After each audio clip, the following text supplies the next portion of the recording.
একদিন এমন একটি সকাল আসবে যেদিন সকাল আর সকাল থাকবে না, যখন সূর্য অন্ধকার করে ফেলা হবে, সূর্যের আলো নিভে যাবে, পৃথিবী ঢেকে যাবে ভয়ঙ্কর অন্ধকারে। যে সূর্যের আলোতে মানুষ বেঁচে ছিল, সেই সূর্যই হবে নিস্তেজ। তারপর চাঁদ নিস্তেজ হয়ে যাবে, আর অল্প সময়ের মধ্যেই সূর্য ও চাঁদকে একত্র করা হবে।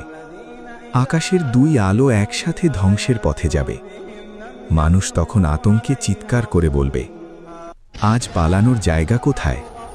কিন্তু উত্তর আসবে, না, কোনো আশ্রয় নেই। হঠাৎ করে আকাশ ফেটে যাবে। যে আকাশের দিকে তাকিয়ে মানুষ স্বপ্ন দেখত, সেই আকাশ ছিঁড়ে যাবে চামড়ার মতো। তার রং হবে গলিত তামার মতো ভয়ঙ্কর। এরপর পাহাড়সমূহ তুলোর মতো উড়ে যাবে।